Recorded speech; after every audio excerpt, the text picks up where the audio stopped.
এই বছরে summer transfer window হতে চলেছে সবথেকে বড় ট্রান্সফার উইন্ডো ইন্ডিয়ান ফুটবলের জন্য। কারণ প্রচুর প্লেয়ারের কন্ট্রাক্ট শেষ হয়ে আসছে, তো তাদের নিয়ে কিন্তু টানাটানি তো জমে যাবে। তো এই মুহূর্তে বেশ কিছু অফিসিয়াল সিগনেচারের খবর বেরিয়ে আসছে, সেগুলো তোমাদের জানাবো। ইস্টবেঙ্গলকে নিয়ে, জাতীয় দলকে নিয়ে, মোহনবাগানকে নিয়েও আলোচনা রয়েছে এই ভিডিওতে। ইন্টারেস্টিং ভিডিও হবে, শুরু থেকে শেষ পর্যন্ত দেখো। ভিডিও ভালো লাগলে সকলে একটু লাইক শেয়ার করে দিও, আর যারা চ্যানেলে প্রথমবারের জন্য এসেছো মনে করে চ্যানেলটাকে সাবস্ক্রাইব আর ফলো করে নিও, তাহলে প্রিয় দলের খেলার সমস্ত আপডেট তোমরা এখানে পেয়ে যাবে। তো চলো আর দেরি না করে ভিডিও শুরু করা যাক। তো এই কদিন মাত্র হলো যে আমাদের ফুটবলের যেটা একদম শেষ টুর্নামেন্ট কমপ্লিট হয়েছে। এখনও পর্যন্ত দেখতে গেলে প্লেয়াররা কন্ট্রাক্টেড রয়েছে, কারণ 31 তারিখ পর্যন্ত অফিসিয়াল কন্ট্রাক্ট রয়েছে। তো আগামী মরশুমের জন্য কিন্তু পরিকল্পনা প্রত্যেকটা দল শুরু করে দিচ্ছে। কারণটা কি? কারণ একটাই ব্যাপার, যে খুব তাড়াতাড়ি কিন্তু সিএফএল শুরু হতে চলেছে। তাছাড়া ডুরান্ড কাপ শুরু হবে, সেটাও কিন্তু খুব তাড়াতাড়ি। ইস্ট বেঙ্গলের এএফসির ম্যাচ রয়েছে, তারপর ISL, super cup etcetera tournament রয়েছে। খুব বেশি দলগুলো সময় পাবে না। অন্যান্য বছর কি হতো যে অনেক আগে আইএসএল শেষ হয়ে যেত, এই মে মাসটা অনেকটা হাতে সময় পাওয়া যেত, কিন্তু আমরা মে মাসের তো শেষ পর্যায়ে এসে গেছি। জুন মাসের মধ্যেই কিন্তু দল গঠনের কাজ সম্পন্ন করে ফেলতে চাইবে। তো হাতে কম দিন, সেই সময়ে কিন্তু কাজে লাগিয়ে প্রত্যেকটা দল চাইছে যে তাদের ঘর গোছাতে। তো ঘর গোছানোর কাজে এবছর সবথেকে ব্যস্ততম দলটার নাম হচ্ছে মোহনবাগান সুপার জায়েন্ট। কারণ ব্যাক টু ব্যাক কিন্তু সিএফএল চ্যাম্পিয়ন হয়েছে ইস্টবেঙ্গল, সেখানে সিএফএলে খুবই খারাপ পারফরমেন্স, হতাশাজনক রেজাল্ট কিন্তু মোহনবাগান করেছে।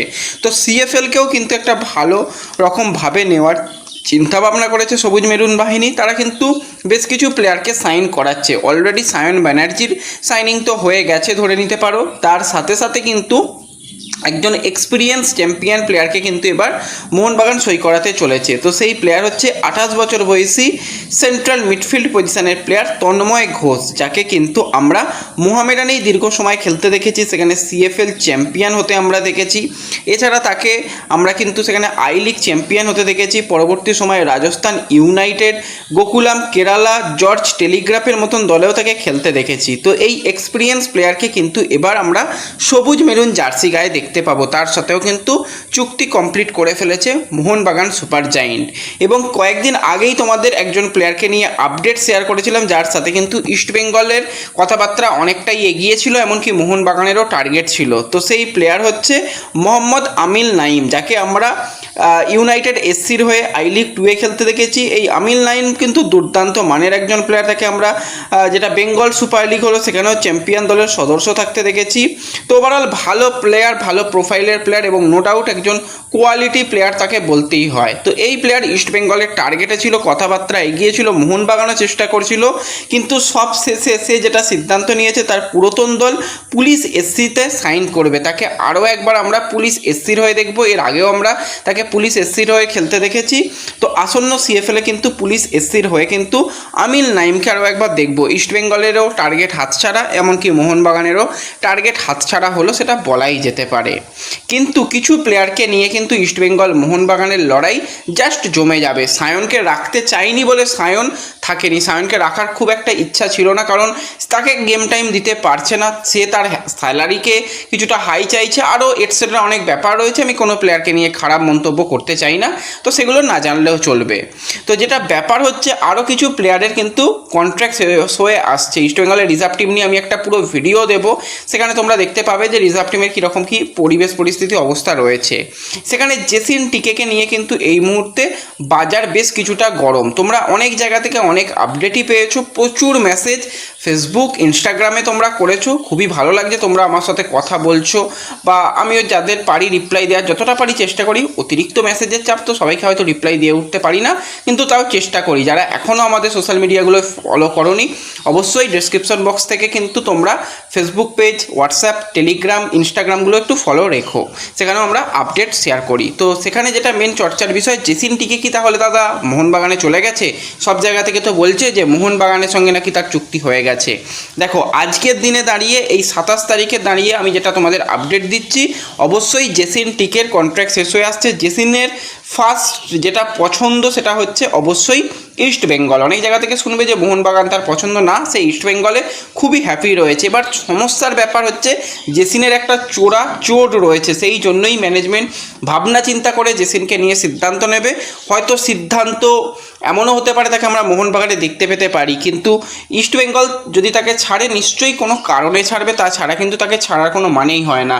এবং বিনো জর্জের অত্যন্ত পছন্দের প্রিয় ছাত্র কিন্তু এই প্লেয়ার, তো তাকে নিয়ে তো শেষ পর্যন্ত টানাটানি হবে। আজকের দিনে দাঁড়িয়ে এখনও পর্যন্ত কোনো জায়গায় চুক্তিপত্র সই হয়নি, এটুকু তোমাদের বলতে পারি। ভবিষ্যতে সাইন যদি করে মোহনবাগানে বা যদি অন্য কোনো দলেও যদি সাইন করে সেই আপডেট পেলেও তোমাদের জানাবো, কিন্তু এই মুহূর্তেও হয়নি সেটুকু বলতে পারি। এবং জেসিন কী হিসাবে মোহনবাগানে যাবে, সেখানে সেখানে সুয়েল ভাটের মতন প্লেয়ার রয়েছে যে খুবই একজন ভালো প্লেয়ার, তার তো ওই মূল জায়গাই হচ্ছে রিজার্ভ দল, এখনও পর্যন্ত সিনিয়র দলে সিঙ্গেল মিনিটও খেলতে পায়নি। তো জেসিনও একই ব্যাপার, সেও ইস্টবেঙ্গলে সুযোগ পায়নি, তাহলে আর মোহনবাগানে যাওয়ার কি মানে?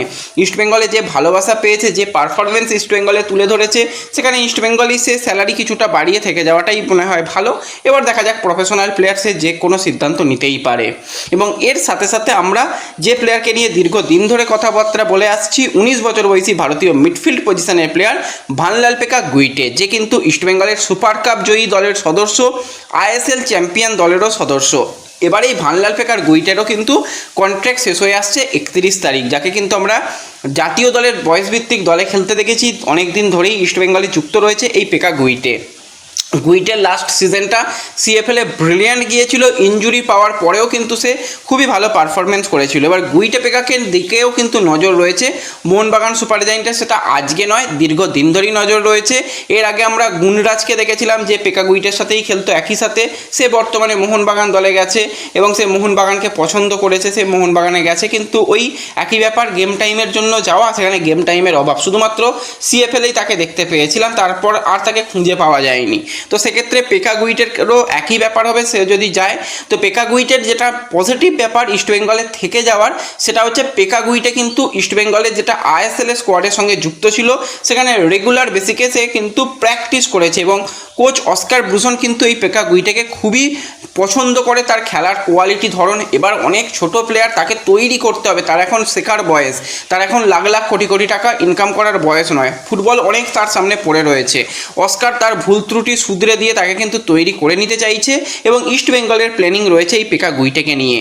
তো পেকা গুইটের সঙ্গে হয়তো নতুন করে ইস্টবেঙ্গল ম্যানেজমেন্ট চুক্তি করতে পারে, সেরকমটাই খবর বেরিয়ে আসছে।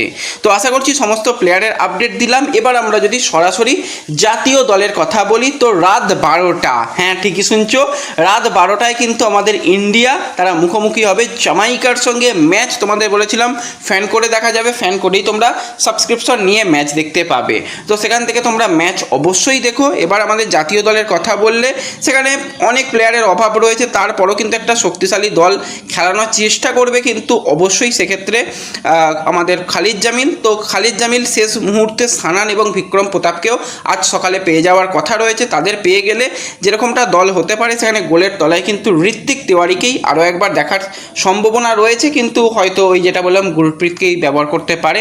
ডিফেন্স লাইনে আকাশ মিশ্রা এবং নিখিল পূজারি তারা সাইড ব্যাকে, সেন্টার ব্যাকে সন্দেশ জিংহানের সঙ্গে রাহুল ভেকে, মিডফিল্ডে সেখানে জিকসান রয়েছে, তার সাথে রিকি সাবং এবং এডমন্ডকে একই সাথে মিডফিল্ডে ব্যবহার করা, উইঙ্গারে ছাংটে এবং সানান, আক্রমণ বিভাগে রায়ান উইলিয়ামসকে স্ট্রাইকার পজিশনে রেখে শুরু করতে চলেছে কিন্তু আজকে খালেদ জামিল। তো সবাই কিন্তু কমেন্টে স্কোর লাইন প্রেডিকশন করার সাথে সাথে চাক দে ইন্ডিয়া এই কমেন্টটা কিন্তু করতে কেউ ভুলো না। ম্যাচ দেখো, এনজয় হবে, ভালো ম্যাচ হবে। হ্যাঁ, রাত্রে আমার আসা তোমাদের সঙ্গে সম্ভব নয়, তবু ম্যাচ আমরা সবাই দেখবো, তোমরাও দেখো, ভালো লাগবে আশা করছি ম্যাচ। এবং অবশ্যই আমাদের ব্লু টাইগার্স তারা ভালো ফলাফল করবে, এটুকুই আমরা আশা করতে পারি। এই ভিডিওতে এই আপডেটগুলোই শেয়ার করার ছিল। ভিডিও ভালো লাগলে লাইক শেয়ার করে দিও, চ্যানেলে প্রথমবারের জন্য এলে সাবস্ক্রাইব আর ফলো করে নিও। দেখা হবে পরবর্তী ভিডিওতে, ধন্যবাদ।